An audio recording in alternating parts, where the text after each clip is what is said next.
some straight up rack rocks, if you get what I'm saying. But I'm gonna go ahead and block you, okay? Goodbye. Bye bye. Um, I don't know what that was about. Like, yeah, I blocked her. Happy Nestor is blocked. I don't even know what she. You know what? I really wish. You know how like white tea people really get in their feelings if you call them racist. Like, even if they're clearly engaging in racist activity or they're being actively racist at that time, they will be like, "Oh my gosh, I'm not racist. I'm not racist," and they go on and they like almost short circuit. They short circuit because I feel like they really know that they are racist, or on some level they care about their perception of how black people view them. Because if black people view them as what they truly are, they won't be able to energy vampire off of black people. But for me personally, I can't speak for anyone else, but I don't care how white people perceive me. Like, why would I care about how white people perceive me and what they think? You guys were out here eating black people, cooking them up. You were out here taking their fat and turning it into cooking grease. You were out there taking their hair and stuffing couches with it and furniture. You were out there ripping the teeth out of black people's mouths and using them for your own. Like, you were out there graping black people, unaliving black people. And not to mention, like, these things were things that happened historically speaking, but they still happen to this day. Why would I care about how you perceive me and if you think I'm a racist? Like, like honestly, and I really wish that more black people would stop taking them seriously. Like, and honestly, a white tea woman, y'all can't even keep y'all hands off of y'all dogs. You know how many of them get in trouble for bestiality? Like touching animals, violating animals, recording themselves in heinous, egregious acts with dogs and other type of animals, horses, and et cetera, et cetera. What? Why would I care about you? What? Like, honestly, it just doesn't make any sense. And I really wish that more black people would take that approach as opposed to not ever talking to them or centering them at all. Like, that's what I do. And it's not that I hate white tea people. I don't. I just am, I guess I would say, apathetic. I just don't care. I don't know. I just don't engage with them at all on any level. I really don't. I find it to be amusing. But anyway, enough about that, y'all. Y'all probably don't want to hear that. I'll just say, like I said, today, the topic is today. Why are black men scared, terrified of accountability? Gabrielle, hey sis, how you doing? Yeah, hey, good morning. I definitely have some thoughts on the prompt. I think it's because accountability would require them to look inward and grow and evolve. And I just think it is easier for them to put the blame on BLK women, to make excuses. I mean, I've even been in several of your lives recently where they've come on the panel and they will not address the prompt. Like, they will say anything other than what the prompt is actually about, especially when it has to do with femicide or DV rates. Like, they will not acknowledge it. And so to me, that is a prime example of them being terrified of accountability.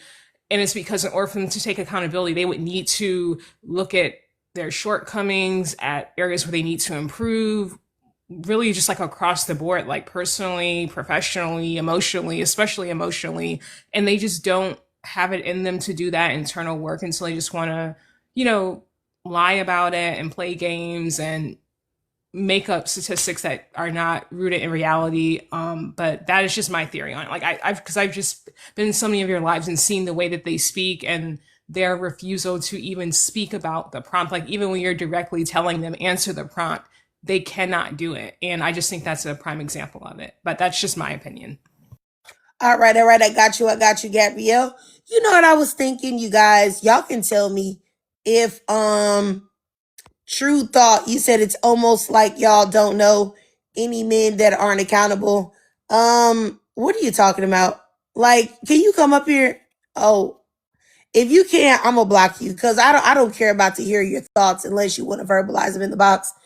You know what I also thought? Like, there was a woman that was send me a request, True Thought.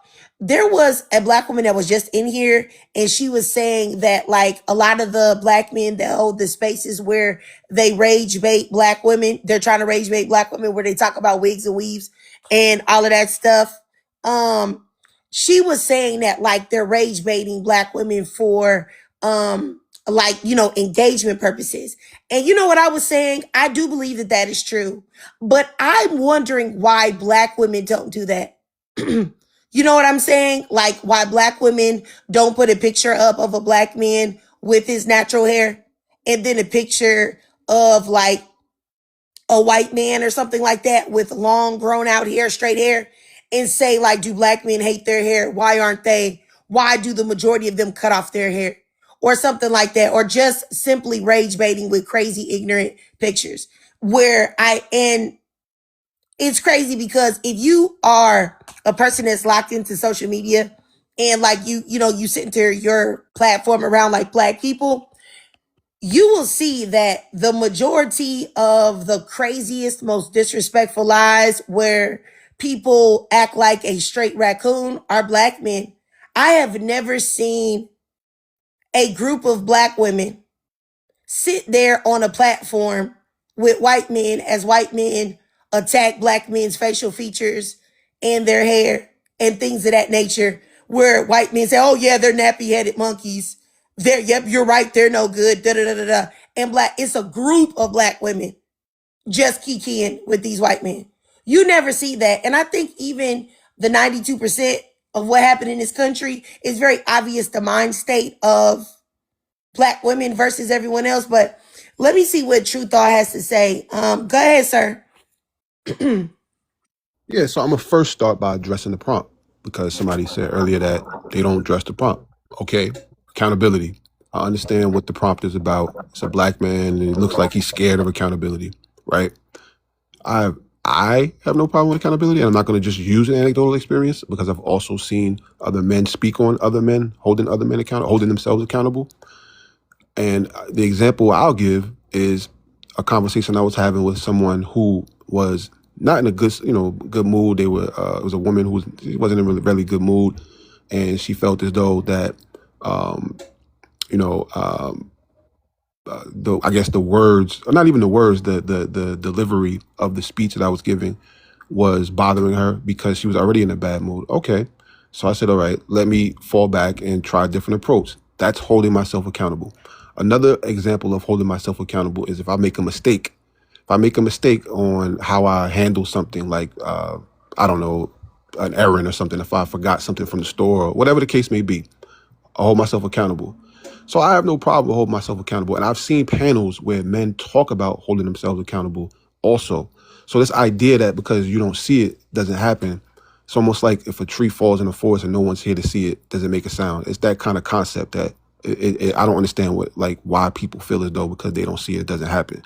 It's also called confirmation bias, where you speak on something and you just point out these examples of men not holding themselves accountable. But there are tons of scenarios that exist that men hold themselves accountable. And you mentioned something about why don't women do, I forgot exactly what you said, but it was along the lines of a discussion about holding black men accountable or something like that. I can't remember all the words you use, but I promise you, if you scroll long enough, every scenario that you can think of that you say you don't see, I promise you it's on this app. I've seen it all. Where's the proof of that? What's the names of the people? Where are the screenshots?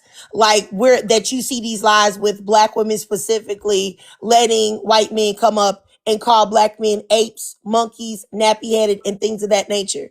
I can bring up to you right now several screenshots right now if you'd like me to do so of proof of that. And a lot of times y'all come up here and y'all say, oh, you can see it everywhere, but y'all never have a name. Y'all never have a screenshot. Y'all never have a recording. And I can tell you why, because y'all are lying. And I'm just going to say it. Y'all are lying. Well, I don't. And that's the reason why y'all never have no proof. I never had to. First of all, the what you just said is new to me, so I would have not have had. Okay, so then how can you tell me that it's happening for black women too, No, if you don't even know what I'm talking about? What I'm saying is that you said that um they don't happen, right?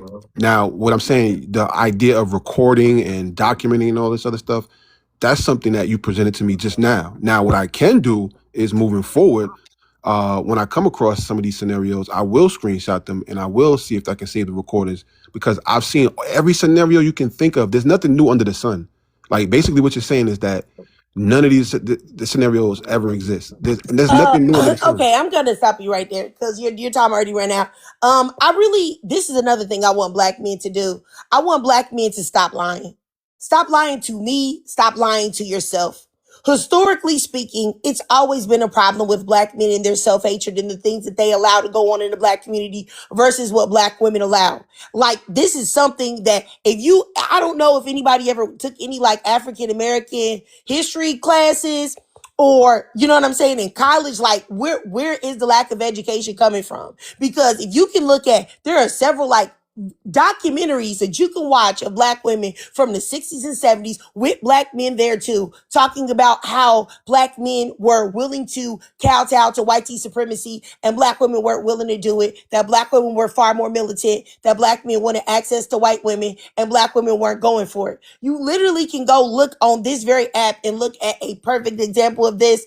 James Earl Jones, I think he already died, I'm not sure, the guy that was in Coming to America, the guy that played Darth Vader, the black man, he's clearly in a documentary being filmed with a white woman talking about why he chooses to date white women.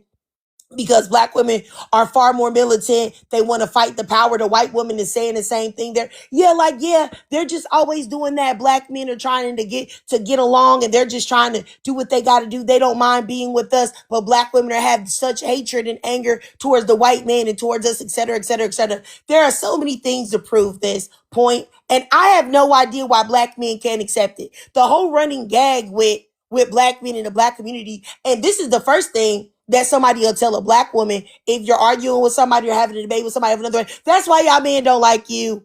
That's why they love white women. That's why they do this, that, and the third. It's nobody ever uses that dig when it comes to black women and black men.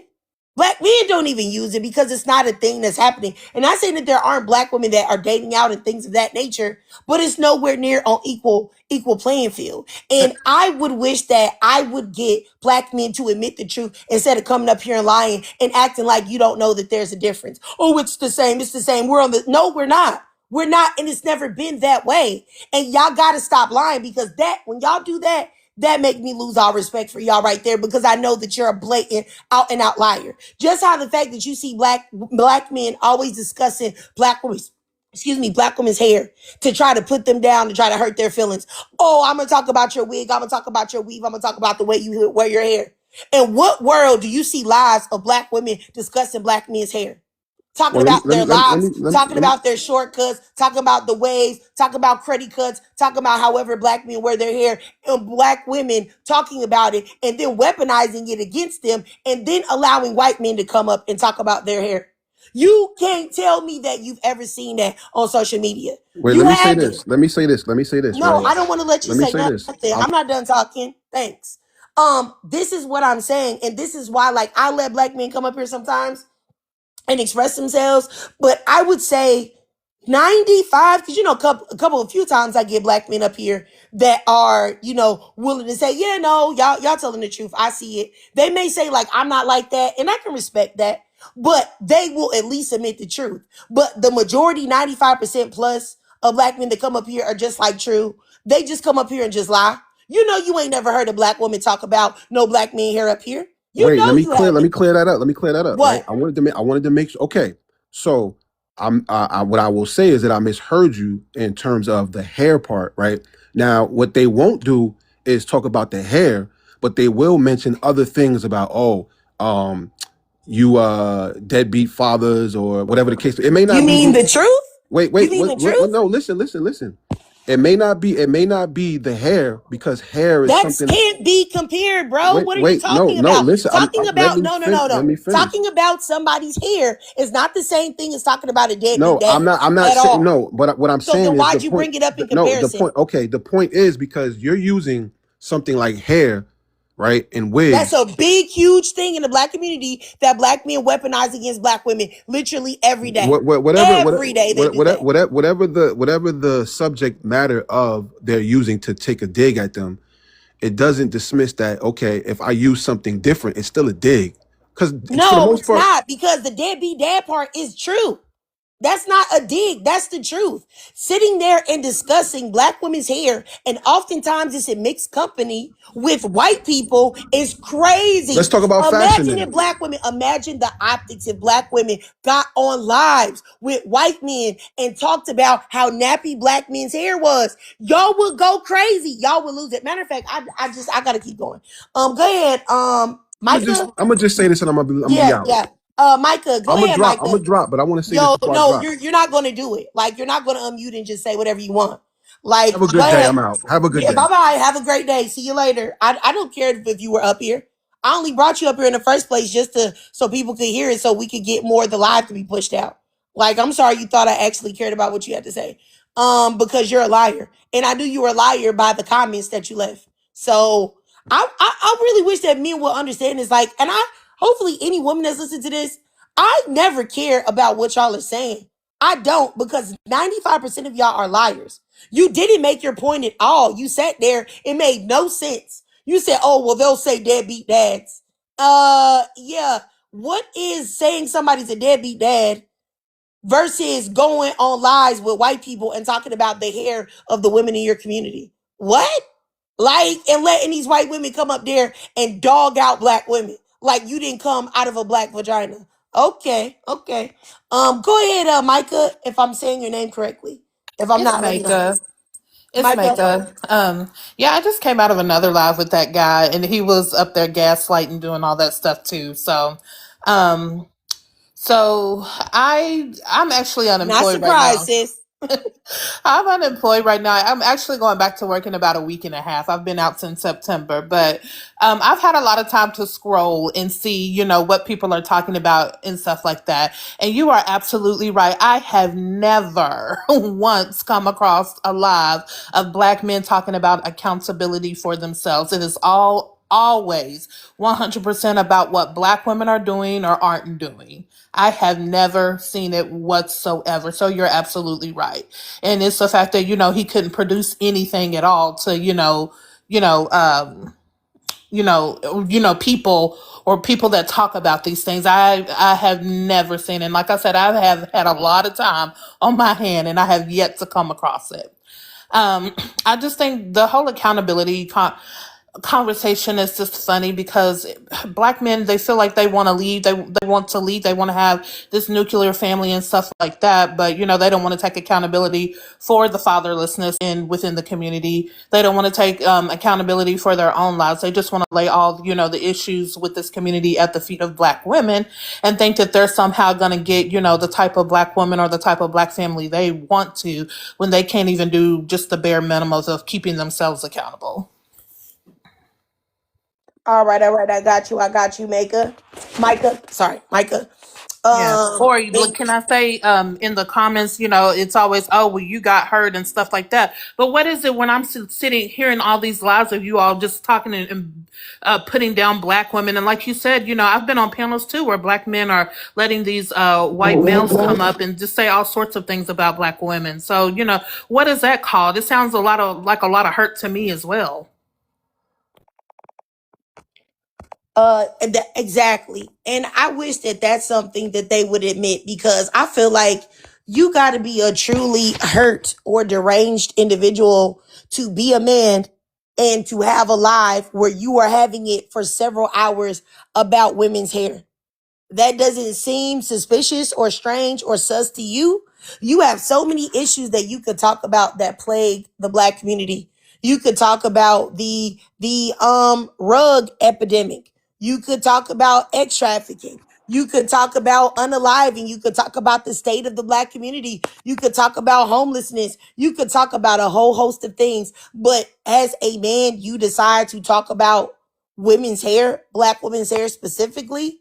That to me is very strange. And I this idea of black men wanting to publicly humiliate black women and black women to be quiet about it or pretend that this not happening on a high level, that's what's really annoying me, to be honest. And thank you so much, Micah, for exposing a guy that was in here. But I think everybody knew that he was already full of it. But I just thank you for confirming it.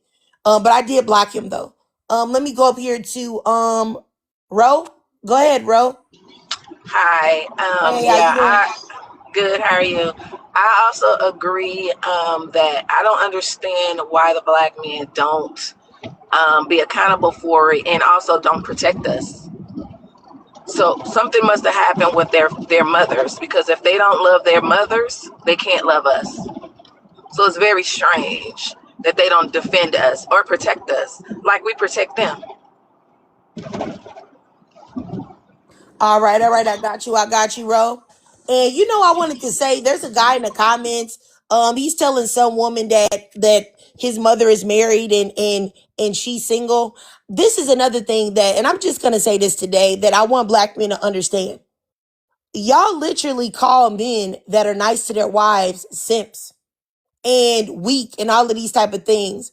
You get on social media and talk about how a woman is should work just like you and do the same things that you do, yet still come home and do all of the domestic labor and taking care of the kids as well. You talk about you're the group of men that are proud to say that you want to go 50-50, or you want to be taken out on a date and treated like a baddie and all these other things. Like, when you say that somebody is single as an insult, exactly what are the benefits in being married to the majority of y'all? Can you let me know? Because y'all don't believe in paying bills. Y'all talk about cheating and how men should have a right to cheat because that's in your nature, that y'all need variety.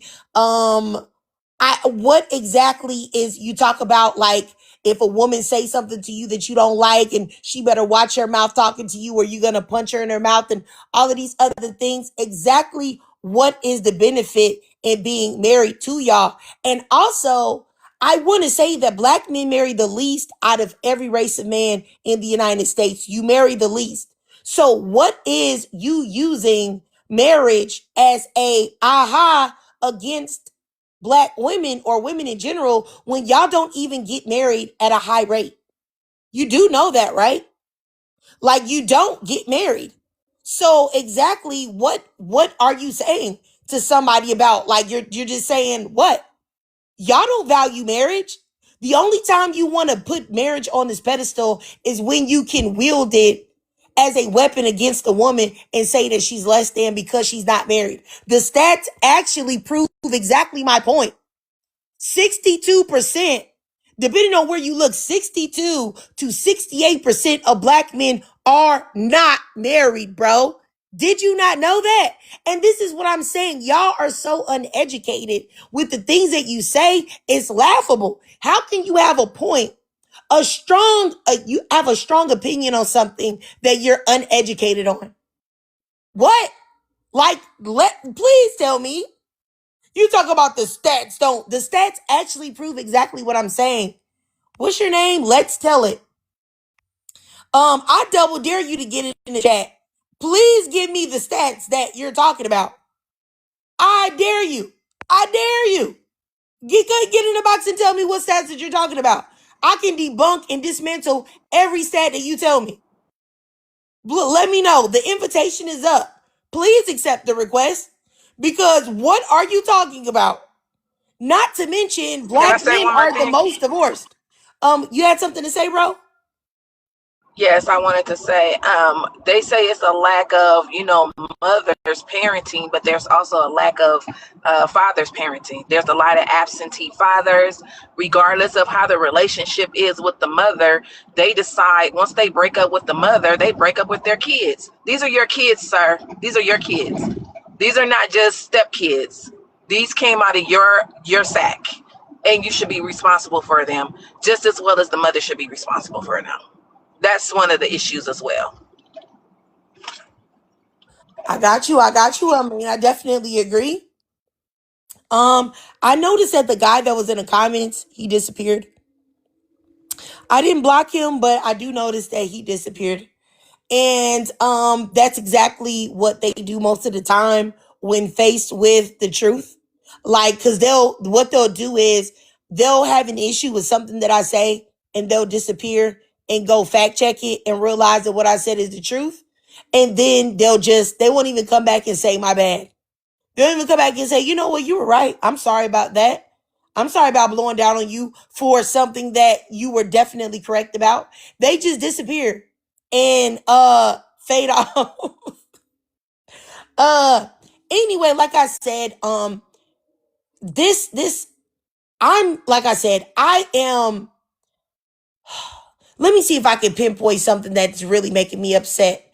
What's really making me upset right now as of today is that I saw another couple lives as well of black women, of black men discussing black women's hair with white people. And and also black men were there too. That is something that I have a huge problem with. Because why in the world are you discussing women's hair? Why are you shaming women for their hair? I don't know. And that is a huge problem. And I know that they know that black women are sensitive about their hair because black women have always been, degraded, discriminated against for their hair, however they chose to wear it. And that right there is a problem for me. I literally watched a video last week of a young black girl. She was about maybe 24, 23, 24. She had the cutest braids in, boho braids, but they were like cornrowed in the front. And then she had the boho in the back, but they all had like the little curls coming out. She said they point blank told her that she was not getting a job because of her hair. Yeah. So my thing is that why in the world are you talking about something that still causes black women difficulty in getting employment and everything else nowadays? And that is a huge problem that I really have with black men because nobody sits there and talks about y'all like that, and definitely not talk about anything that's a physical. People talk about actually real things like how the guy was talking about, they talk about deadbeat dad and fatherhood issues. Well, that's a problem. But I'm sorry, y'all can tell me if I'm wrong. Maybe I'm tripping. Where are the lives at? Do y'all see black women talking about black men's hair, how they wear it, calling them nappy headed? Or where do you see the lives where black women talk about black men's bodies and features and things of that nature in company with white people or white Hispanics? Because I see a lot of white Hispanics come up there too because they feel like because they're the spicy white, they can go ahead and talk about black people and get away with it. Where do you see these lives at of black women doing this? Because my feed is mostly black women. And I don't ever see that. I don't ever see that at all. So it's just like, why are these things continuing to happen? And I really do, like I said, that's probably the biggest problem. Oh, go ahead. Go ahead. Me? Yeah, you have something to say, bro? Okay, yeah. So my issue is this is the same thing that they talk about when it comes to our color. We cannot help that we were born black. How can we help that we have our hair texture? It makes no sense. It's very ignorant. I mean, you're right. I will tell you what, I saw a video of they were at like some type of podcast. It was a black man, it was a black woman. And this man had I would say his hair was sort of like the man in the picture, but he had a little bit more hair on his head. So it was a little bit more hair. But he had 4C hair. So he was talking to a black woman. She had her natural hair out. She had 4C hair. It looked like she had like a twist out or a braid out, something like that in her hair. It was either a twist out or braid out. And she had it like, picked out to where it was like really voluminous, right? She looked cute. It looked cute. So they were having a discussion about why black men prefer other races of women. And he said, you want to know the truth? The number one reason why black men like other races of women, he said it's because of their hair texture. That's what he said, that black men prefer silky, straight hair and not the texture of black women's hair. As he sat there with that hair growing out of his scalp, this man had 4C hair. And he sat there and told a black woman with 4C hair too, with a twist out, that Black men don't like black women's hair because of the texture, as he had the same hair growing out of his scalp. Now, I'm just saying, where do you see black women doing things like this? That like black, where do you see it? I don't know if I've ever seen it. I'm sure there's some black women out there that hate their hair texture that have said stuff like this, but where? 90, look, I don't like to speak in absolutes, but I would venture to say 97% of the time, a black women would never ever do or say anything like that. Honestly. Can y'all ask me the times? And I have debates with black men all the time where we go back and forth. Would y'all like to know the times that I have called a black man nappy headed or said I don't like the texture of a black man's hair? Never. I've Never. never done that ever. Never. You know, Never. I would like to know what black woman has told a white man, oh my gosh, your hair is so silky and so straight, and I love it. And I'm so glad that you don't have that nappy black man hair. What, who has said this? What black women have said this for real? Black women don't say stuff like that. And that's just the truth. Like, and I really will respect black men more if they would just admit that. That type of self-hatred right there, that comes from y'all. For real. It really does. Like, what?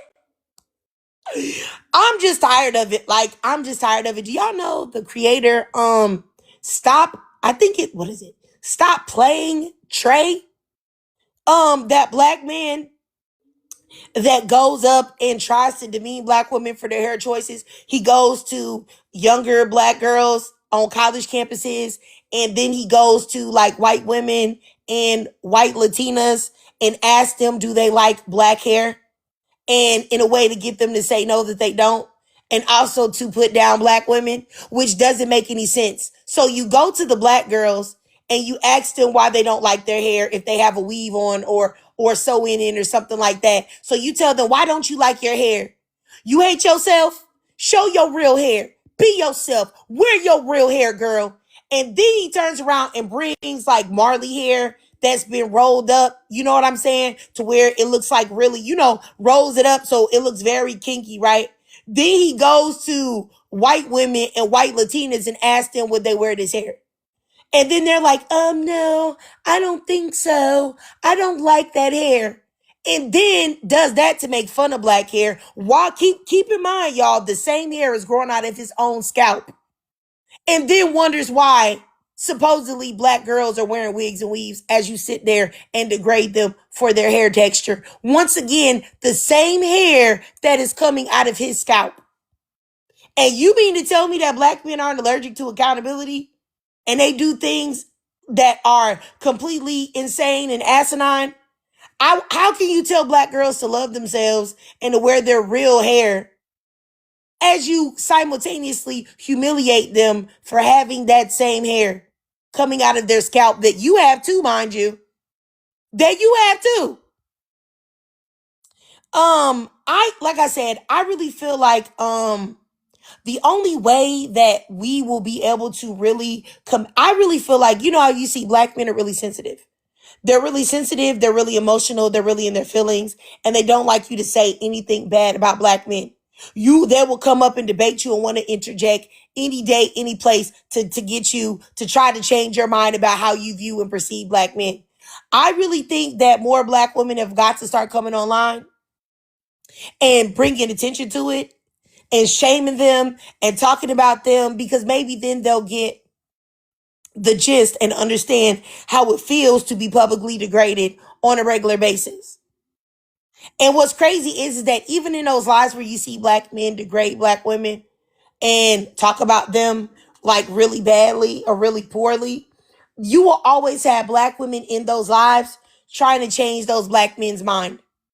Oh, you say black women are mean and nasty and masculine? Yes, they are, king, but not me. Not me, so give me a cookie. Oh, you say black women are nappy-headed and self-hating, and that's the reason why they wear these wigs? Well, I don't wear wigs. I wear my natural hair. I don't know, y'all. It's very strange. And confusing. about it all. And I just know it's just, I don't know. I'm just getting tired of it, to be honest with you. And I sometimes I feel like just crashing out and going out of pocket and just making a live just to strictly troll live to say something like real crazy, like they say about us. Like, I'm gonna show y'all a live screenshot right now, okay, of a live that I saw. Y'all see this? Y'all see this right here? A black man held this live. Why would you do something like this? But I see these type of things all the time. All the time. And I can't take it. I can't take it. I'm tired of seeing it. Like, honestly, I'm tired of seeing it. Like, if you want to be with these ladies, that's no problem. Go where you are appreciated, King. But please stop. Snowing, I ain't going no for Oh my gosh. Are you crazy? Do you have any snowing, self-control? I ain't going. Oh, okay. Snowing. You're a beast. You're a beast. You're an animal man. You're an uncultured buffoon. And this is exactly what I'm talking about. Like, I agree. uncultured buffoon that has no self-control or emotional regulation. I But guess then he didn't want to have again, a conversation. as I said, but again, as I said earlier, that's just self hate. They hate that. What did they mother do? What did they grandmother do? What did they sister do? They are raised by black women. They are surrounded by black women as children. So what happened to them? For them to self hate themselves, to go to another race, praise that race, and discard a black woman. You It know makes no what? sense The at man, all. the man that was up here in the comments, he said that y'all can't compete with pretty women. And this is exactly the type of double standards that I'm talking about.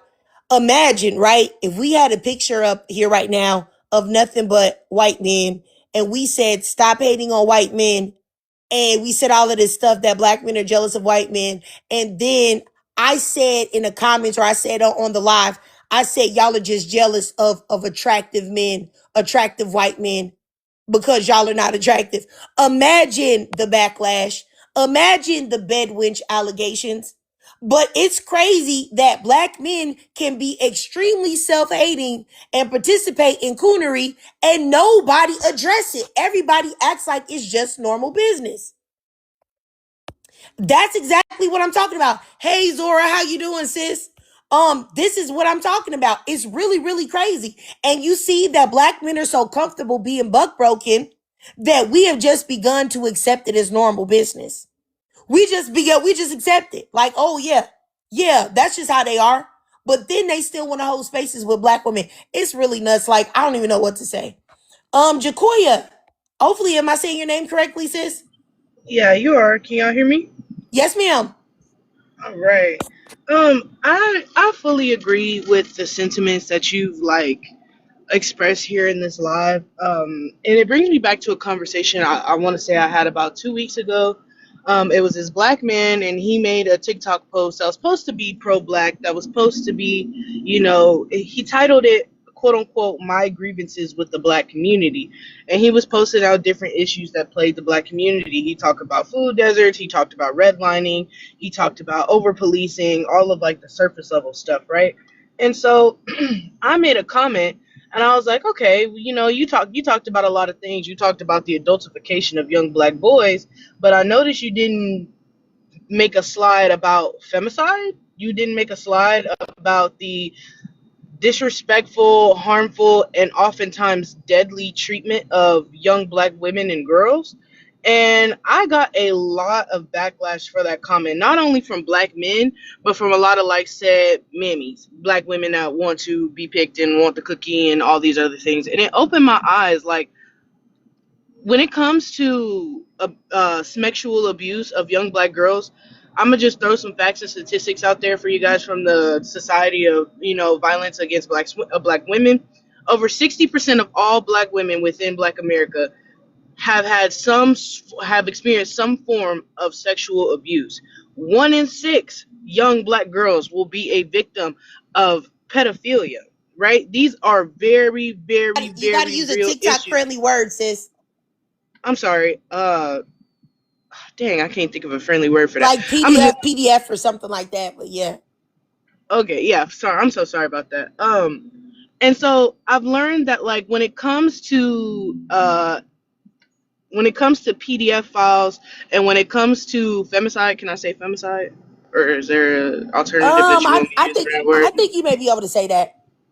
Okay, yeah. I feel like a lot of black men like to turn a blind eye to the abuse of women because they would then have to grapple with the fact that they are oppressors, that they are abusers. And I feel like this conversation comes up a lot and it's always lost in translation. It's like people love to talk about black oppression, right? Black men, they like to talk about black oppression. They like to talk about, oh, well, we're all black, we're all victims under the capitalist white supremacist power structure. But it's like, why is it that y'all never want to talk about how you guys can also be oppressors? Like, we understand that society is broken down by race, then by gender, right? White men are at the top of the food chain, white women are right below them, Asians, Latinos, Arabs, and then black people right at the bottom. Who is at the bottom of that social hierarchy? It is black women, right? And so when you bring that up and you bring up the fact that yes, while we all suffer as black people under the overarching power structure, black men, y'all can still be our abusers. When it comes to PDF files, who are the main people who are committing these atrocities against black women? Black men. When it comes to rape, who is the main perpetrators of this against black women? It's black men. When it comes to intermarital violence, when it Jacoya, just one Mhm. second, sis. I'm sorry. I just want to ask somebody in the comments, girl with grit, are you black? Girl with grit one, are you a black woman? Can you tell me yes or no in the chat? Girl with grit one. Girl with grit one. Shout out to you. Are you a black? Okay. Girl with grit. You're not an advocate. I just want you to know that. You're not an advocate because the fact that you would get your melanin deficient behind in my life when you see black people talking about black people issues and attempt to give any type of perspective or thought on it when the men in your community are the number one perpetrators of chomos and touching kids and also looking at child abuse material, why are you not somewhere with the white men and finding out why they can't stop looking at abuse material with little kids in it? Why are you not there? Why are you not in white men's spaces? Why are you here with black people? I am disgusted by you, honestly. And all of you white women that swear that y'all allies, if you were an ally, you would stay out of black business. You wouldn't even be here. And if you were here, you would be smart enough to shut your freaking mouth and just lurk and listen. You wouldn't open your mayo covered lips to say anything. And that's really my problem is that white people always want to come in black people's spaces and black people's business and say, oh, there, you poor Negroes. Let me advocate for you and help you clean up your communities, you poor Negroes, as you have your men over there coming in your daughter's bedroom every night to touch on her. As he's up there on that computer looking at some little kids be abused. Please stop the games and get up out of here and address the nasty, trifling, disgusting men in your community that are currently ruining the entire world, that are destroying the entire world. No matter where they come, they are destroying it. The dogs are not even safe. I just saw 2 articles of white men that, along with their white wives, were raping their dogs. Please get up out of here. I'm going to block you right now. Get your behind up out of this live. And don't you ever set foot into a black woman's live again. Okay? Go talk to your own people. Y'all disgust me, bro. Like, honestly, y'all always want to be in black people's business, talking to black people about something that y'all have problems with too. Address y'all problems first. Y'all always want to be here. There, Negroes. There, poor Negroes. I want to advocate for you. I would take my nipples off right now and shoot dice with them before I ever let a white woman advocate for me. What you gonna advocate for me? You part of the problem of why we got so many problems in the first place. You and your raggedy sons. So why in the world do I need for you to advocate for me when you part of the freaking problem, girl? If you don't get up out of here and go use a wash rag and a doggone African net and get that doggone dead skin off of your legs that I know there's never seen no attention because y'all don't like to use wash rags, please get up out of here. I really don't play with y'all. I really don't. I don't understand why y'all would ever think that this is a safe space for y'all. Now, I can't speak for other black women, but as for me, I never center y'all. I never talk to y'all. I never have nothing to do with y'all at all.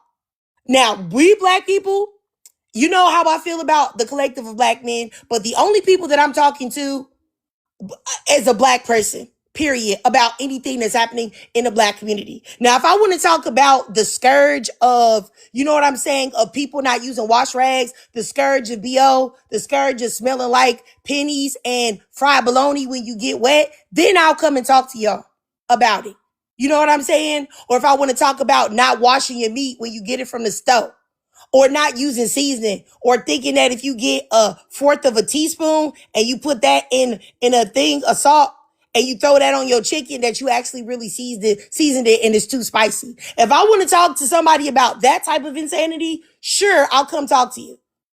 If I want to talk to you about people tongue kissing their dogs dead in the mouth, blah, blah, blah, blah, blah, blah, blah, I'll talk to y'all about that. But I would never talk to y'all about nothing else. Ugh, like that just made me sick, bro. Like I really, never mind. Excuse me, I'm going too far. I'm crashing out.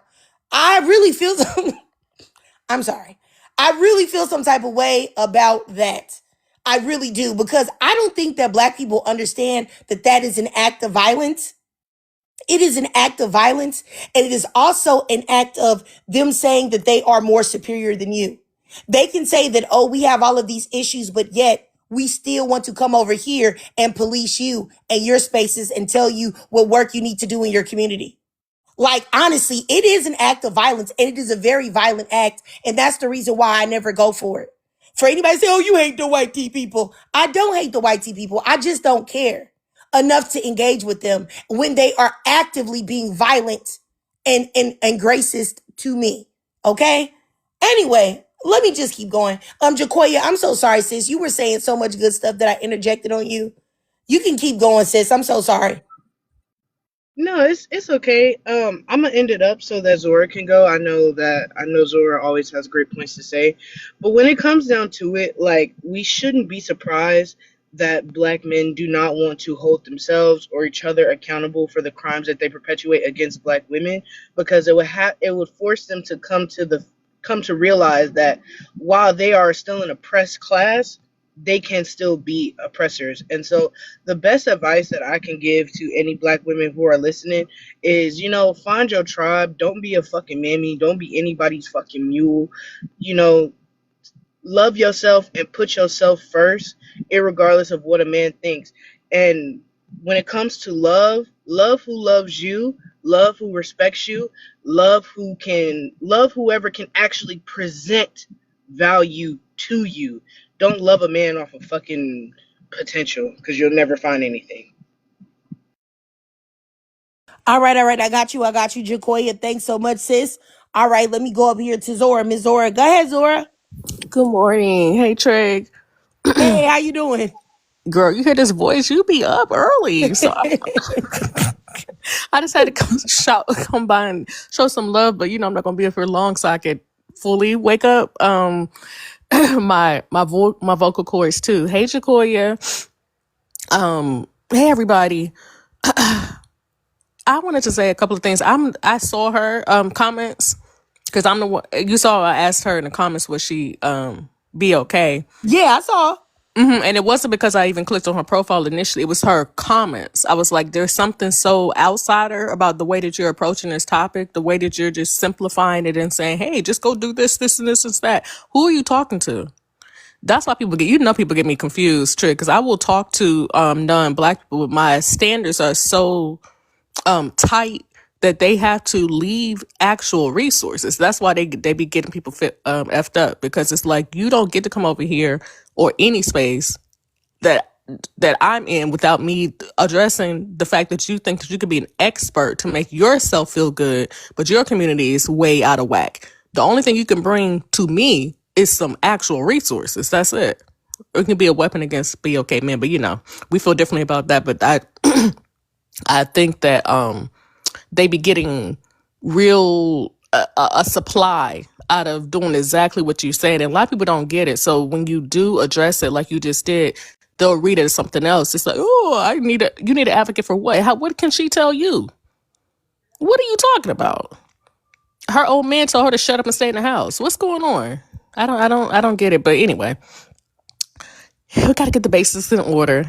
So, good morning. I want to say I think that her behavior was a good thing to note, though, as far as the topic, because the thing that I've been trying to alert Black women to is that this behavior is not intersection behavior. That's why I really do like Kimberly Crenshaw, the one who kind of develop the intersection conversation about the multiple levels of oppression, but it's also not appropriate in some ways for this conversation. It's not that Black men are oppressed and they're oppressing you. That's not what's happening. What's happening? Thank everybody for the gifts to the host and tapping the screen. I really appreciate it, Lady Lurker, everybody who's gifted and tapping the screen and sharing the live out. What's happening is that Black men are your first oppressors. Black women don't quite understand that. And it took me a minute to do that. I went through Pan-Africanism, being a grassroots organizer, African-American studies. I went through all these things that actually center Black men in telling this oppressed story of white men oppressing me and therefore I oppress you. No. Black men oppressed us and then white men oppressed them. That's what happened. When they were making deals about on that continent on selling different tribes of people and sometimes their own ethnic groups. What they were doing is thinking that they were making deals as men. That's what was happening. Patriarchy precedes colonization and white supremacy. Black men decided that they thought that they should be the big dog before there was even a white tea person to consider about what this now would become this global domination system. So their oppression of you is something that has little to do with white tea men. The only thing that it has to do with is the modern version of domination of patriarchy allows them to even feel even more like that they have to keep you in your place because they're submissive to white tea men. And that's what we don't want to kind of deal with. That's number one. The second piece I want to add is that I had a man who was like a philosopher of sorts, a Black man who worked in politics, and he was like a leftist of sorts, which I have my own issues with them too, because I'm like, what? Everybody's not equal. I don't know, but what do I know? He told me, and I quote, that Black men base their manhood on white women's womanhood. That's what he told me. And I'd never forgotten that. That was years ago. I have never, ever forgotten that. And the way that white woman behaved in here, entitled, coming in thinking that she wanted to be the expert with no actual direct experience. Once you checked her, she was still talking. I told her to shut up, shut up. She still is talking to explain herself. So it's more important that she display an idea of authority in her mind, that her listen to what's actually happening in the room and mind her behind her business, her caring business. Who else behaves this way? I'll wait. Yeah, the Dusties, they behave the same exact way, where Black women have done the work of these movements that they like to claim, including the civil rights movement and the pro-Black women. That is Black women's work. 80% of the Black Panthers was Black women. The programs that the government has based their a lot of their policies and structures on, including the free lunch program, that started with the Black Panthers. They literally based it on Black women's handiwork. What was happening to those women while they were in that? Not only being on the front lines like Ruby Bridges, which I would never forgive Black men for, because why do you have a 5-year-old girl fighting in the United States? What's going on here in your mind? Right? When the white tea man feels like he wants to commit violence or make a statement or become nation minded, he gets on a horse and all he has his wife do is cut out a sheet with two eyes in it. That's it. That's her job, is to cut out that pillowcase and put 2 eye holes in it so he can see while he riding out on that horse. Black men put the women and the children in front when they went going and marching. What are we talking about? When have they ever been loyal? So they see themselves as a white tea woman. So, and I'm going to end with this and just kind of maybe help draw another visual. White tea women are benefits of white patriarchy or white supremacy, as we call it, right? They're upholders on it. They're enforcers of it, which is why they're always in HR. They're the teachers, right? So they're teaching it literally. That's why the name Karen became a moniker for them. So Black men envy that position. Okay, so don't have to do all the work, but can get a lot of the benefits, can be second in command. So when they're with white women, effectively, they're not just with white women. They think that they are topping her, so that they're second in command. command to white men so they can get his resources, be in his community, and get his handiwork of having a group of women who have been able to rest while he's going out conquering the world. So that's what's going on. I don't have much. I'm gonna end it right there. But good morning. Good Good morning. early Good morning. morning. I appreciate you. I'll say, as far as Ruby Bridges, everybody learned about that in school. And, we're told that that's like, wow, look at that. She was able to do this and the third. But when you think about that, actually, because I'd be honest with you, I didn't really think about how crazy that was until I was an adult. And I'm talking about an adult. Like, that was in my 30s. Whoa, like that's actually crazy. Like, you see these grown people like yelling and screaming, hooting and hollering. White people always been crazy and willing to get real ignorant if they feel like their ability to uphold racism is challenged or threatened.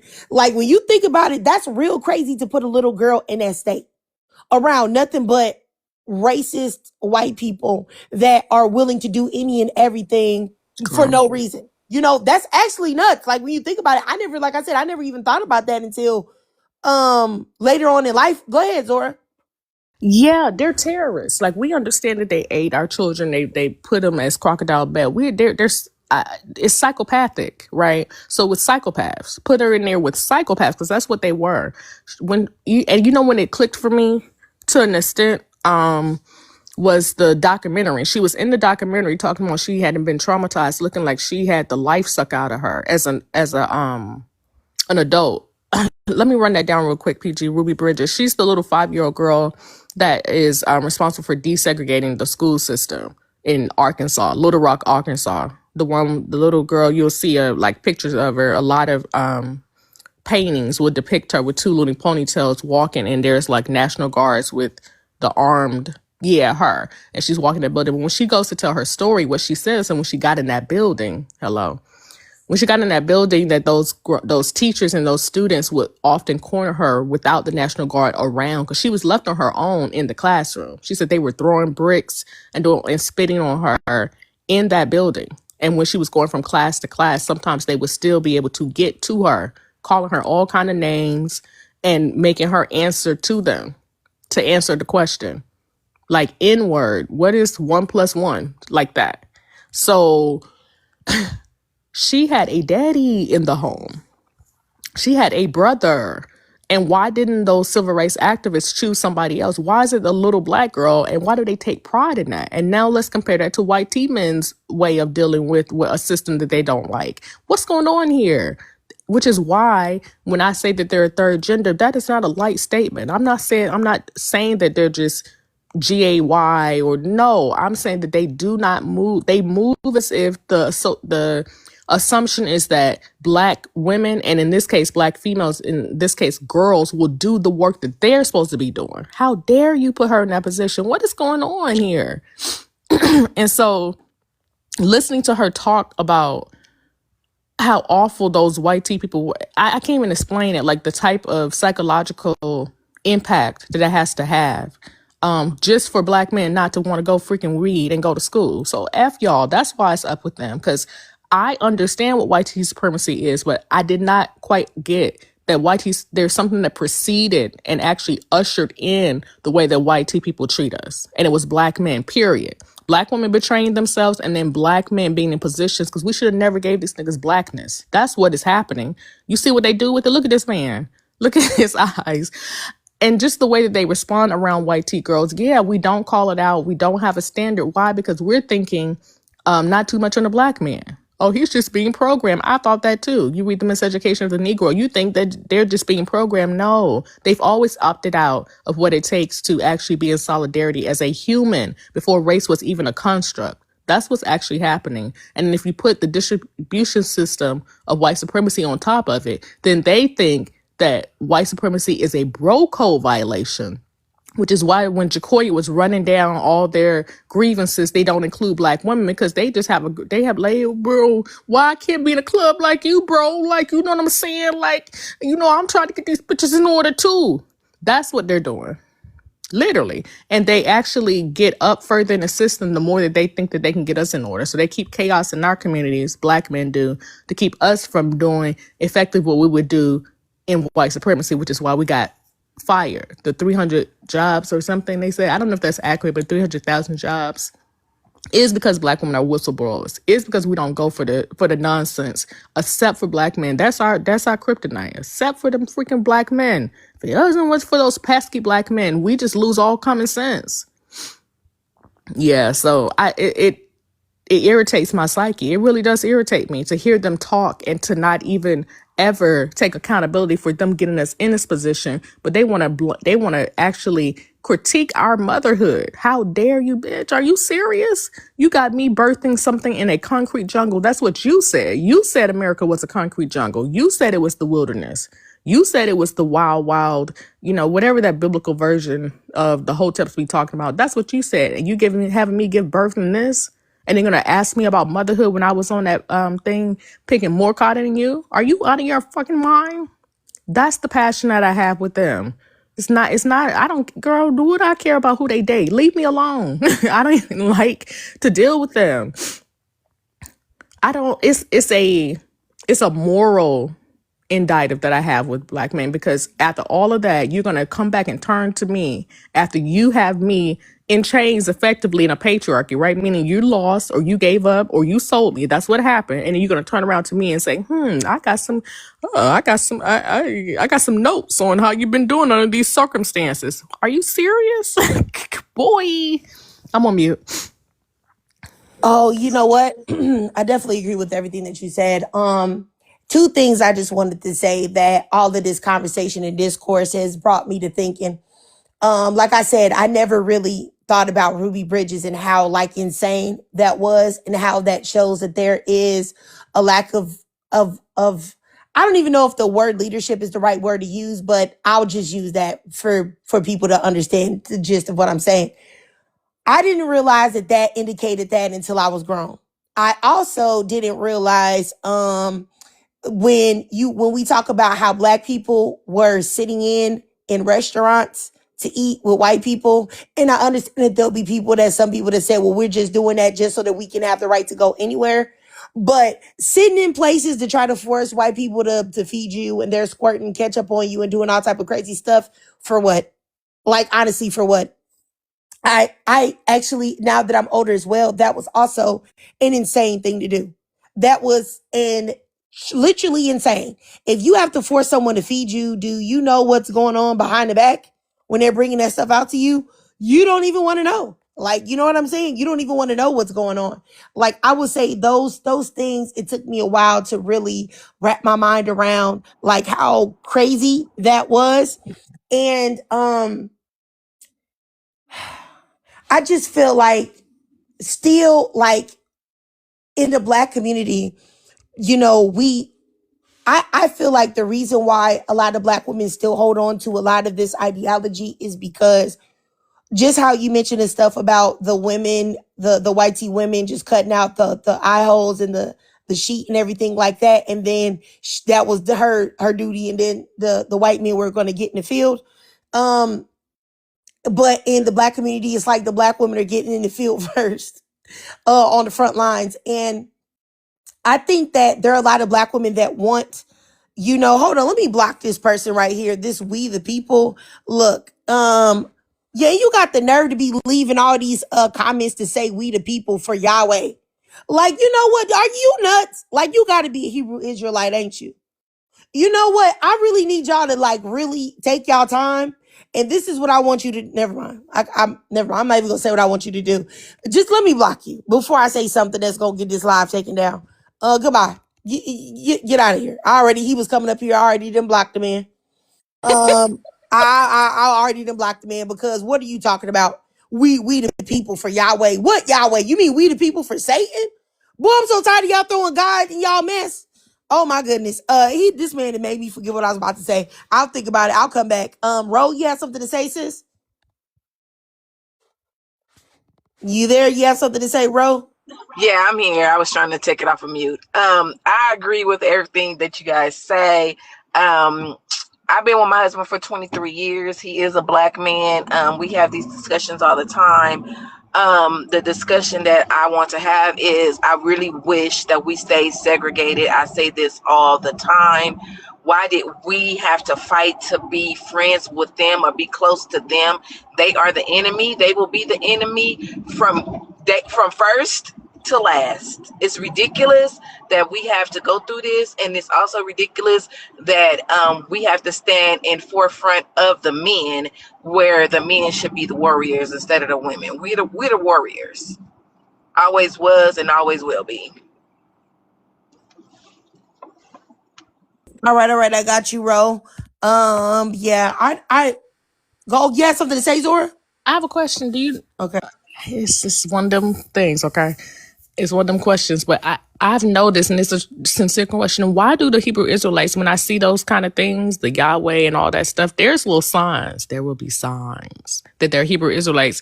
And I'll be like, yo, are you a Hebrew Israelite? And all of them say no. Is there something going on? Have you seen this trend going on? I don't want to get too off the topic, but have you noticed that? No, I haven't seen it, but I think that if they don't want to, I think because lately some of them Hebrew Israelites been acting real crazy and been looking real wild, so they might not want to publicly say that's the time that they be on. Because I promise, those Negroes are so unhinged. Like they are unhinged. They are, just like you have like those Arab and Muslim men that are like extremely like radical and like just totally off into Jupiter somewhere with their thought processes as far as being completely insane when it comes to women, who they are as a man and the way they should treat them. I think that Hebrew Israelites, they are one and the same when it comes to that type of radical, psychotic religious belief. Or I guess you could say religious psychosis. Somebody has said that in the comments. Yeah. I think both of those demographics are completely nuts. I don't even think that it's safe to really talk to them in a public space unless you got that thing on you. Cause I think they're that crazy. Both of them. Both of those groups, nuts, completely nuts. Okay. And they are. And I think I'm laughing at the way that you running it down, because when I think about it, I think it's an excuse to sleep with men. You see how these are the kind of things that people want to cancel you for, but I just like to go straight to it. I do think so, because someone was telling me, who was an ex-Muslim, that a lot of them Middle Eastern Arab guys be sleeping with each other. I'm sorry to go like just like this, because it sounds like, what I'm saying, it's supposed to be some kind of, y'all rather me put it in. Okay, so the first step to know is that they love them purple suits. Like they be making them purple Power Ranger suits for each other. And then a lot of them get out of prison. They all hate women, and then they just love being around each other. But anyway, I just think it's an excuse. Like playing video games where you're like, oh, is this a controller? Like that. I think they just don't want to, because none of their stuff, it don't make sense to me. And the women be so like, and whatever you shall say, King. I shouldn't, y'all, okay, some of y'all are, please, this is not Trig's point of view, okay? This is not a religious indictment, but y'all know what we're talking about. Y'all seen them Power Ranger suits they be having on and feeling like they just conquered a nation on the sidewalk that they don't own, but maybe that's just me. Thank you, Mr. I will say this. My thing is that this is how I look at men. If you're a man and you're with other men and you guys spend your time talking about how women are the problem, how women are the worst of the worst, how women are unruly and this and that, and you're talking about how great men are and how men are the best and how men are superior and all of this, just the same way Arab and Muslim men do all of that stuff where they talk about how women are the lowest, they're only meant to birth children and that's their only responsibility or their only duty in life. Everything else, women are not supposed to do anything else. If you are telling me that men are the best, they're amazing, special, awesome, amazing. They've created the world. They protect everybody. They provide for everybody. They're the best. And women don't mean anything. And you're trying to tell me you're straight. Why, logically speaking, why would you be straight? Why would you? If you see that men are the best, why wouldn't you go to the best? Why wouldn't you go over there with other men? And I believe that either those men are, gay, or they are in denial and they are towing the line, and eventually it's just going to take the right man that they find attractive to touch their thigh, and they finna spread them booty cheeks. You know what I'm saying? They finna part like the Red Sea, the crack of that booty. Like, respectfully. I'm That's what just they being say honest. right before it. Right before the Yeah, act, because they say part like the Red Sea, nigga, and then you see what I'm saying? Takes the hands on each cheek. It's a biblical kink, but who am I? Who am I? I'm just telling y'all. This Sorry. that's it. I can't There's speak on way that. more I'm just gay saying, men than it I is think it's women. I'm sorry. I do think that that's just strange, in my opinion. If you say that, like, I literally watched a video. I know that you guys know who this guy is. His name is Scarface Mark. Well, some of you guys might know who he is. He spent all of his time talking about how, black women, even though he has a white girlfriend, talking about black women and being baby mamas and how don't make just a whole bunch of stuff about baby mamahood and baby daddyhood and all of this stuff, to find out that he's made a white woman that he's been dealing with supposedly for years a baby mama. Now, I see a video of him that somebody stitched where he's talking about Clay Thompson, who's messing with Meg Thee Stallion right now. I want to say messing with, who's dating Meg Thee Stallion right now. Now they seem to be locked in. I don't know. I'm not in a house, so I don't know what they got going on, but they seem to be happy with each other. Meg Thee Stallion had posted some video of Clay Thompson apologizing for picking her up late to the airport, right? This man stitches that, puts it in his video and says, why would he apologize to her? You don't apologize to women. I wouldn't apologize. You know what I'm saying? I'll just say, get in the car. And I'm thinking to myself, and then I see another man make a video about the situation and say, oh, well, I saw Clay defending Meg Thee Stallion. Look at him being nice to her. I think that somebody must have wrote this who's nice to women or likes women. And I'm thinking to myself, like, do you Negroes realize that y'all are homosexual or no? Because how in the world do you think that, can you be a straight man and think that being nice to a woman and your woman at that is somehow the wrong course of action? But you, if a man was with you, you would be nice to him all day, smiling in his face, kiki, calling him your bro, saying bros before hoes, and all of these other type of things. I wish that these men would understand that those are the earmarks of a man that is in the midst of a sexual unawakening, because they never awaken. They just pretend. But you should just go ahead and push it forward and awaken sexually and realize that you do indeed like other men. That's what you like. If you want to be around men all day, hard legs all day, and you say that women irritate you, if you think that being nice to your girlfriend or your wife is too much for you, but you have no problems being nice to other men, like, I don't understand. And this is also something that goes on in the black community a lot. And it goes on so much so that when I was looking for a husband, I told myself that when I'm on a date, like when I was dating dudes or whatever, I would say, like, who do you like hanging out with more? You like hanging out with guys? You feel like you get along with men more, or do you like to be with women? Any man that answered that they like to be with men, oh yeah, even if they, because I never asked it like it was, like it was going to be a problem. I just asked like it was just, like it was no big deal. Any man that answered, yeah, I just prefer being around my dudes. I'll be around my girl at the end of the day when I come home, but I like being around men. They would never see me again. I just ghosted them, because you like other men. You just are afraid of being a power bottom, but you do like other men. You know what I'm saying? And there are a lot of men right now actively in relationships with women, having sex with them, and they may not have had any type of sexual interactions with other men, but they are indeed homosexual. Now, I don't know if that's something, is that too controversial? I don't know if people will be willing to acknowledge that either.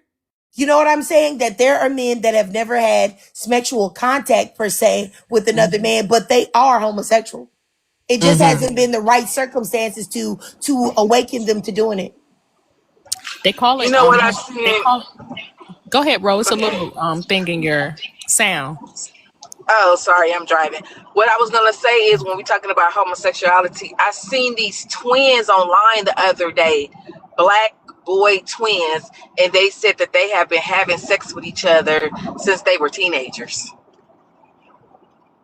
Identical twins. Different topic. What? Brothers? Disgusting. brothers, twin brothers, identical twin brothers. And they and a lot of people were saying that that's common with twins. I'm like, it is? Disgusting. Disgusting. Now what? Yo, Go look it up. Go Google no, it. It's two. And not I think I know who you're reposted it. talking about, Ro. I think I know. Are you talking about those white tee twins with all the tattoos No, on their they're faces? black. No, they're black. These are black twins. That's Yes, another group. Yes, they're black twins, and they said they started having sex with each other. I think when they were like 13 years old or something. Yeah, yeah. I posted it, and my daughter actually. Let me see if I can go see the screenshot, and then I'll try to put it up here. Hold on, I'll be right back. BRB. That's crazy. That's a different topic because that means that there's something was probably happening. That's crazy. Like, but they're saying it. They're literally just that's that. Well, I don't know where we at. My stomach. You know what I think though? I think that some problems in the Black community, of course not all, but I do think that some problems in the Black community could be resolved if Black men were willing to admit the truth about themselves. And I don't just mean about the, men liking other men type of situation. I mean about everything. I wish that they would admit that they are, I think we've had this conversation before, but they're completely comfortable with being dominated by the white T man as long as they can have access to his daughters and also be able to punch down and abuse Black women free of repercussions. They are completely fine with the hierarchy of the way things work. As long as they have those two things, they'll be completely fine. As long as they can have, access to white T women, for they can pretend to be, on the level of white T men, and also so that they can whitewash their bloodlines. Because I can't tell you how many Black men I've heard say that they want to have a light-skinned daughter.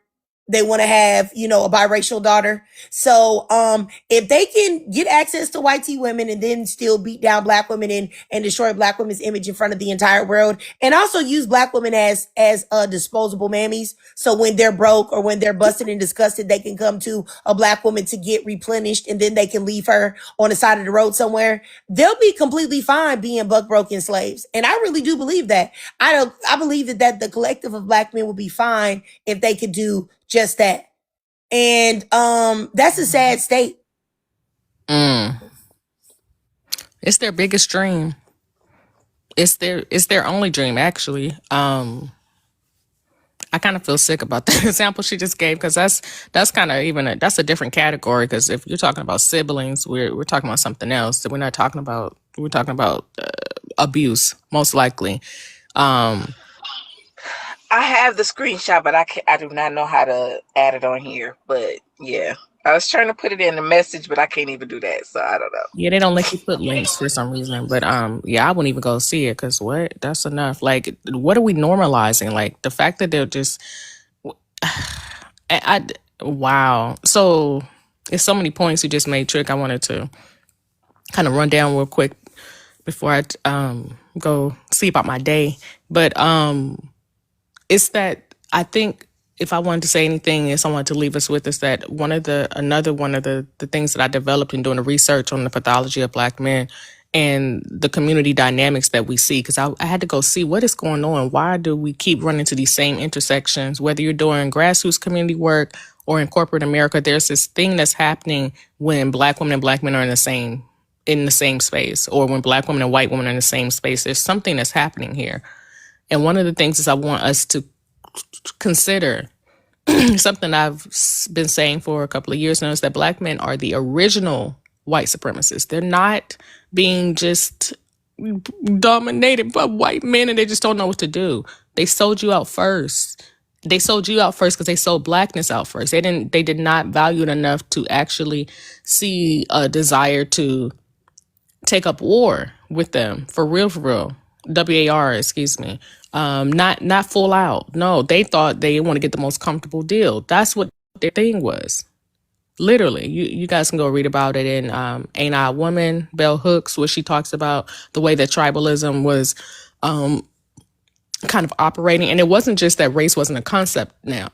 Then it was that they literally thought that they could be men in the way that they were seeing domination happen, but also that they can also be white women. It's something about this intersection that we don't want to talk about this intersection of black men and white women. It's not about dating. They go to like the most simple things. That's why sometimes men irritate me when they simplify things. It's not simple. It's in your head, in your psyche. You want that position, which is why they find each other like magnets, because they both are one intersection away from controlling it all, right? They're both, if black men were only white, they would be just on top of the chain, and white women were only men. And that's where they come together, right there at that intersection. Meanwhile, black women are fighting for all the intersections and then being called masculine because of it by both groups. That's what we're talking about. So it's like, that image that you had up earlier, and to hear black men talk and they love triangulating white women. That's why I like to do it to them, because it's effective. They love triangulating. They will tell you about that white woman all day, but then you ask about, well, how does she even have the privilege to behave that way? Then they want to go mute, and then they're going to say that you're being, unity in the black community. They're tricks. They're tricks. These men are tricks because they're tricky. And then the other piece is that it's really the piece that you were talking about not only how they see themselves, but how they see black women. It is, I want us to understand that they saw us in a paternal way first, and then they gave white men the blueprint. And what white men did was say, you trick. Now you're in the same position. That's why. That's why. So not only would they prefer it, they actually not only uphold it as victims of white supremacy. No, they're agents. They're agents of it, which is why Angel Reese, which still bothers me to this day, the way that they did Angel Reese, all those sports commentators and all those black men, while she was getting unalivement threats, what were white T men doing? Upholding that Caitlin Clark is some, Gentile representation of the best of white womanhood. They'll rather uphold a man looking, TCH, y'all know what I'm going with this. And because it not because they care about white women, because they understand at the very least that in doing that they are enforcing their agenda. And black men don't even have the gall to do that. So I think it was a Nigerian, do y'all know who I'm talking about? It was some Nigerian man commentary who called her a dog for crying. She's crying, emoting. A teenager basically just came out of teenagehood. She's crying and emoting about these grown men not only sending her unalivement threats, but making a video of her, like an AI video of her as a porn.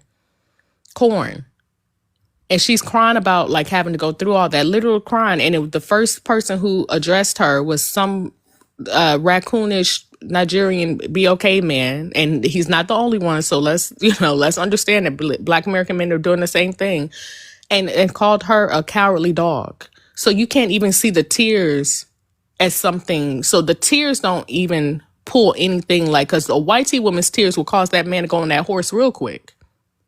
So what are we talking about? It's something they're not operate. That's why I say third gender, because they're operating outside of the basis of even the degeneracy of maleness, of manhood.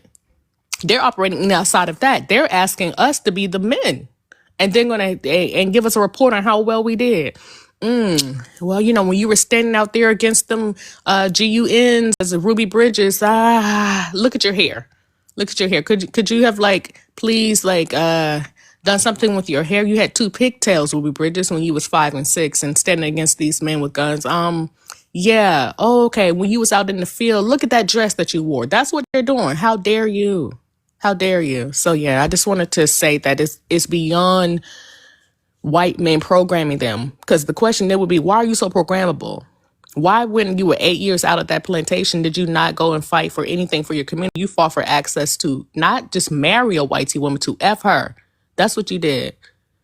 And it took a white man to give you that rights. And I just the last thing I want to say is that the case that opened up interracial dating was not a black woman, by the way. That was a biracial. That was Becky's daughter. That was Becky's daughter. The fundamental foundational case that paved the way for miscegenation to no longer be illegal, for interracial dating to be legal, was a white woman's daughter, and she was 13 when that man had her. So it's all kinds of abuse happening at that intersection, but it's not black women. I just want to say that. And the only time I've seen black men fight, say, oh, talk about black femicide. I think somebody brought up black femicide. The only time I've seen them talk about it is when a white T man is the one who's on the under end of it. Meanwhile, most black femicide is happening at the hands of black men. That's all I have, Trig. Now I'm kind of waking up. Thank you for having the space. Oh, no But problem, no problem. okay. I'm gonna see you around. You already know. Okay, I It's all appreciate you love. so much. And I just want to, I know you got to go, but I just wanted to piggyback on what you said real quick when you mentioned this stuff about Angel Reese and not crying.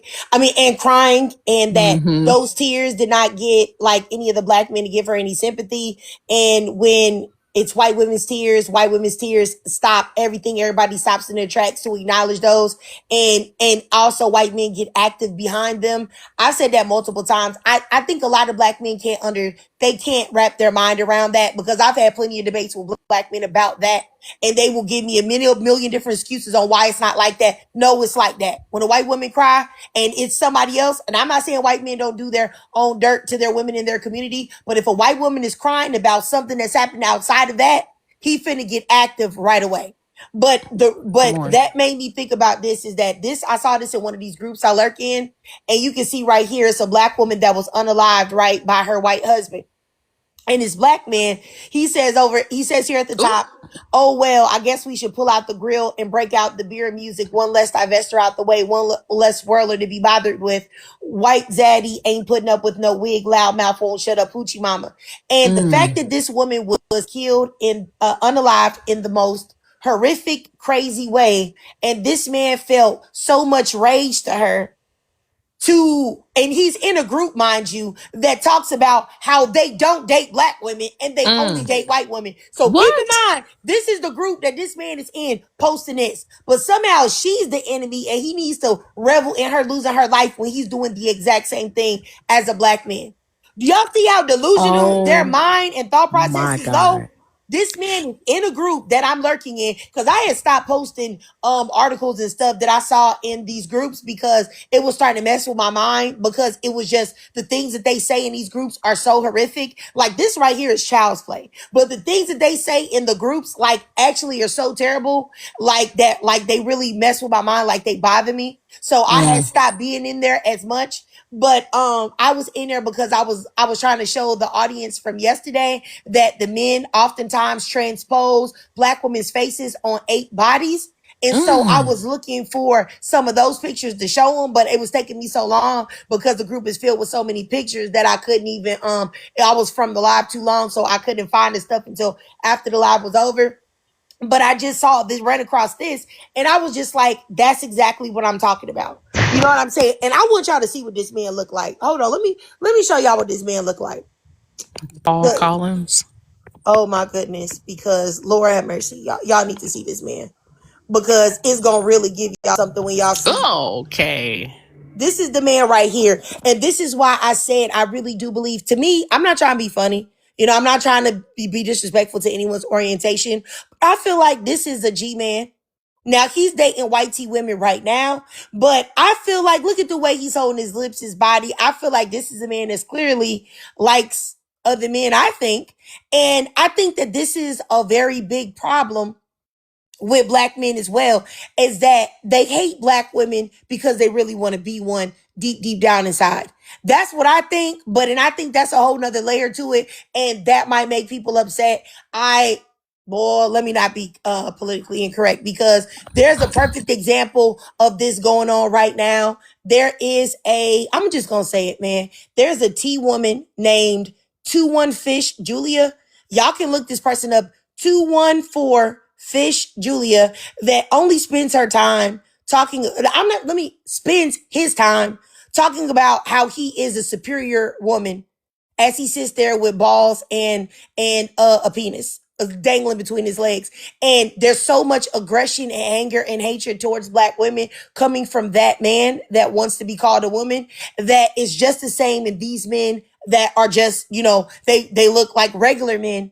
It's that there's a big thing that I really do feel like with black men that, and some are more comfortable to be out there like 214 Fish Julie and just put it out there that yes, I envy black women and want to be them. But then there are black men like this man that feel the same way, but they get less flack because they present more stereotypically on way society wants to accept people.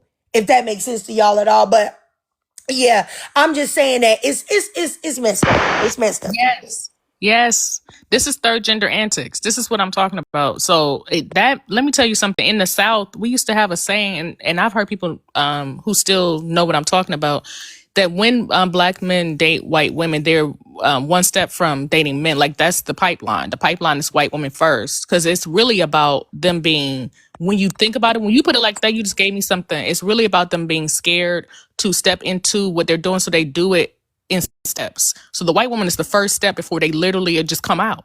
And I'm serious. And it wasn't something that was like either rooted in homophobia. It was pattern recognition. That's what we're talking about. So y'all can't even call it a name, but accurate. That's all you can say. You can't give us a moniker. You can just call us accurate, because they used to say it's an old saying. They used to say a type of way, in a Southern twang type of way, but it was like basically he is gay. I don't know how else to say it. I'm sorry. It's G-A-Y. He's G-A-Y when he's dating white women, because he's actually already opting out of dealing with the most feminine women. Because truth be told, black women are the most feminine women. Unfortunately, we also are the most submissive.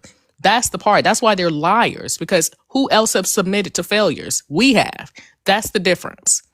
We're submitted so much to black men. We'll put our children out on the front line. What are we talking about? So they're liars. When they're getting with white women, they're going to get in what they think is the better man. That's what they're doing. And then they're one step to just getting with the man. That's the steps. Yeah, and you know what? The white. Mm-hmm. That is definitely true. And I just want to say I made a video about this exact thing. It's on YouTube right now. And in that video, I put a clip of a white woman that talks about how she knows several white women in her circle that are abusing their black boyfriends and black husbands. And these men feel like they're powerless to do anything about it. I literally have another video in there of white girls ripping the locks, taking pictures of the locks that they have ripped out of their black boyfriends' heads. So and also another video of a white woman that talks about how violent whitey women are to black men in the workplace. And my thing is that that's exactly what I'm talking about. Now, these whitey women are doing all of these type of things to you, but somehow black women are the most masculine, aggressive, me to you, when these white women actually do things that could get you either in the grave or in prison. Like yeah, or strange fruited. Absolutely. And that's what I mean. Like, I just don't, the things that black men say, me personally, I feel like that's why if black women, because I know that there are going to be black women that want to date black men, still want to get to know black men and all of that type of stuff. And I really feel like one thing that you should ask black men, if you are dating them, have they ever interacted with white women before? Do they date white women? Do they entertain him, or ask him who he finds attractive? If he says, "Oh, all women are beautiful," get rid of him, ghost him. No. If he says that he talks to white women, get rid of him, ghost him, because those are character flaws and those are issues that there's something wrong with them upstairs. And I really do believe that, honestly and truly. And for people to say, "Well, why don't you hold black women that talk to white men at the same level?" Because it's a whole different mentality behind it. Now, I can talk about that, but that's a whole different topic. But for them to ask you that question lets you know that they're third genders. And the reason I say third genders is not even just to disparage them. I'm saying that they're operating outside of maleness or manhood. I'll say they operating full in maleness. I'm gonna say that, but they're operating outside of the edicts of manhood, and they're not women, so they're a third gender. Because if the women are dating out, for a black man or for black identified women to ask you, well, how to keep the accountability for the women dating out? What? So you're competing. So when you see a black woman with a white man, you're like, oh, she got the better white. That's what you're saying. So you're a third gender. You're literally competing. You see yourself in competition because why wouldn't you say, what do I have to do to be in her orbit? No, you think that you're the woman. You're the baddie. Like, how dare she reject me? I'm the baddie. Are you serious? Like, how would you even put accountability on the women who are dating out? Because generally they're women. We could date whoever we want to. What is wrong with y'all? Like the idea, but you guys have made it. The dynamic that Trig is highlighting is that black women are the most race loyal and black men are the most race disloyal. That's it. That's what it is. Black men date out the most. They date out more than all the groups of men combined, percentage wise, and black women are the least likely. Literally. So that intersection is not the same. So when she's dating out as a woman should with her options. Why should she be loyal? That's the standard for men. Men are supposed to prove themselves in a patriarchy and prove themselves worthy of something to date because they already know that to have a woman is in fact in a lot of ways in a patriarchy is to have a servant. Because you're going to be having all of this invisible labor, generally speaking. So you're supposed to prove yourself with like overt examples, and they can't even live up to that. Why? Because they had Ruby Bridges out there with them men and them GUNs. And I'm going to land there. This community is backwards, Trig. I know you know, but it irritates me because how dare the men keep asking us about manhood? They keep judging us based on masculine standards. About it, they're saying it's feminine standards, but it's actually masculine standards because they want to prove to the world because they're homosocial. Most men are, regardless of race, are homosocial. They want to prove to their homies something. So them dating a white tea woman while she's beating and taking out his anything for approval from the hive mindset of men, that's what is happening. It's like, dang, you're gonna go through like, wow. So you're pulling out black girl's hair and she's pulling out yours. So be it. But it's always I love these topics. I love how we get down over here. And I'm gonna catch you on your next one, Trig. All right, I got you, Zora. Thanks for coming, sis. I appreciate you. Hey, All right. Gabrielle, you had something to say too, sis?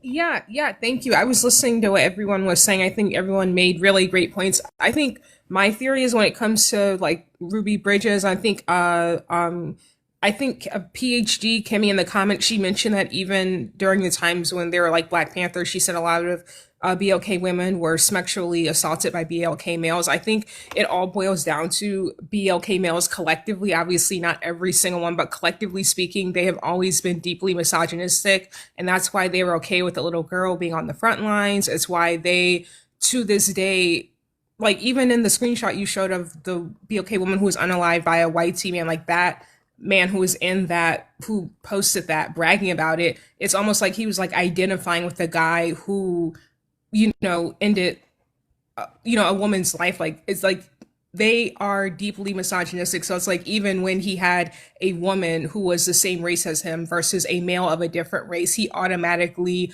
identified and sided with the male. And I really think that is at the root of it. Like, I'm not saying that there are other factors and nuances involved. I think at the crux of it is the misogyny. They don't like BLK women. They don't like women as people. They see us as resources and commodities. And so it's like a lot of the things when they say it's about racial justice, it's like it sounds good on the offset, but then when it gets to things like BLK femicide, like BLK maternal mortality rates, like DV, unalivings of BLK women during pregnancies, they will not address any of those issues. And those issues, if it's really about racial justice in the BLK community, that also impacts the BLK community because BLK women, by default, we are part of the BLK community, but BLK males, they will not address these issues. And it's been that way for a while. It's like, I'm not saying misogyny is the only factor. I do think there are other things that probably intersect and play a role in it. But I think at the end of the day, it really does just boil down to they don't like women. They have never liked women. And that's why even during the civil rights era, instead of them, even with the Black Panthers, instead of BLK males looking at BLK women and saying, this is a woman who is a part of my community, let's rally together for the greater cause of racial justice, they violate it and attack these women who are standing by them. I think that speaks volumes. That says it all. And all of that has been passed down from generation to generation. And I just think because of that, they do not deserve our loyalty, collectively speaking, because we just saw with like the EBT and SNAP, like during the government shutdown, a bunch of BLK males are coming on TikTok bragging about it, saying, "Oh, now women are going to have to submit," and now, oh, it's back to $40. You know what? Like that was their first instinct. It's like their instinct has never been to protect BLK women. It's always been to exploit and to abuse, and then to pretend that it's about racial justice when it's something that they as males can benefit from. But it's never that when they talk about BLK, the BLK movement, it's never included us as women. So I just want to throw that out there. I really do think misogyny is like at the root of it. Like that is the foundation of why they are the way they are, and why they can't even address issues that impact us as BLK women. But that is just my theory. Okay, Gabrielle, so you said that you think that misogyny is the root of why BLK men act the way they act. So Oh no, yeah, not to mean to cut you off. oh no, go ahead. Yeah, Oh, no, I was gonna say. Oh, oh no, no, I was gonna say I really, really do think it's misogyny though, because if it really was about the collective BLK community, then they would not always be shying away from issues that impact BLK women. As BLK women were part of the BLK community by default, like that is just a statement of fact. But whenever it is about issues that only impact us as BLK women, half of the BLK community, they do not address it. They don't address when the stats that show, I think it was 60% of BLK girls are often sexually assaulted before 18 years old. They do not address that. They do not address misogyny, which directly impacts BLK women because they are perpetrators of misogyny. Obviously, not every single one. I'm just speaking about the collective. And I just think that is the core reason. I think all of the other things that we've talked about, which have been valid, I think that those are definitely true, but I think they all stem from that misogyny, just like the inability to see us as people who are worthy of the same treatment. But when it comes to something about the police or something that only impacts BLK males, they will talk about that until the end of time. And even in the screenshot you just showed, like I mentioned earlier, when it was a BLK woman who was unalived by a YT man, there's a BLK man posting about that.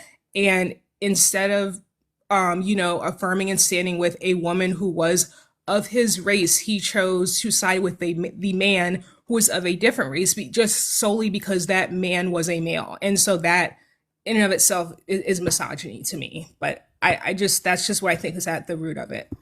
okay, all right, I got you, Gabrielle. Got you, sis. Appreciate you. Let me go up here to Miss Chilotam. Go ahead, Chilotam. Hi Trey, good morning. Hey, how you doing? Good, thank you. Hi Gabby. Hi ladies in the chat. I just got done listening to the 4-hour live stream you posted. I think that was yesterday or 2 days ago. And somebody in the live was saying something along the lines of women from other ethnicities sharing their perspective based on where they're from. And I really think she made a good point. So I wanted to preface my point by saying that because you said a lot of good things were said in that live. In my perspective, although, I live in the US, I'm still like on social media, I still have exposure to lots of Nigerian men, African men in general. And we see them openly saying things like, oh, this is what this group of, okay, for instance, I don't mean to make this complicated, but I'm Igbo, right? Like that's my ethnic group, that's my tribe. You see Igbo men saying things like, oh, this is what Igbo people get for educating the girl child. Like these are the things they say blatantly. But I find it very interesting that when the same group of people marry out or date out, because they're very notorious for doing that, they don't question the, I guess, autonomy or the humanity of these non-Black women that they date and marry. So I just find it so interesting how they have this much vim for the women that they come from, and they keep trying to peddle ideas of, oh, don't send women to school. It's very scary. And I think it's very scary because I don't know if it's a kind of cognitive dissonance. The current director of the World Trade Center today is an Igbo woman. She's a Nigerian Igbo woman. Her name is Ngozi Okonjo-Iweala. So you have powerful women who, and even the directors before her, like the people before her, are also from the same ethnic group. So you have people who are actually giving a good name to your ethnic group, a good name to your tribe. And in the case of the US, you have Black women being very educated, right? Getting college degrees and getting employed and all that. This is supposed to be a good rep for the community. But it's just so jarring how they use that to bring the women down. I don't get that. And as far as accountability, I think I've officially just given up. There was something that happened recently on Twitter where this dude, this one of these tech bros, was outed for doing very heinous things. And for some reason, like this, as in he was outed for even touching animals, right? For some reason, I don't know how that conversation was directed back to the women around him. So it's just like, where is the accountability? It's very tiring. Like, it's actually really exhausting. And I just wanted to make that point and share my own perspective, because the lady in the other live made a very good point about that. So yeah, thank you so much for having me up. Oh, no problem, sis. No problem, Chilotem. Always, it's good to hear your perspective. For sure. Always, always, always, always. You always bring a different dimension to everything. Let me go here to the next person here. Fit Acolyte. Go ahead, sir. Yeah, I'm sorry. What's the topic? Did look at the prompt. You see it? Yeah, accountability. Yeah. Uh, yeah, but like, who are we talking about? Like, Who's on the screen? oh, okay, accountability for Black men. Yes. Well, as an ugly dude, I think that Yeah. I just blocked him. You know what I'm saying? I only talked to him just so that I could get him to keep it cute until the block took hold. Cause you know, when you block somebody in the middle of the chat, like it takes a little second for them to go ahead and be blocked and dropped. It's like a little delay. Like, what are you talking about?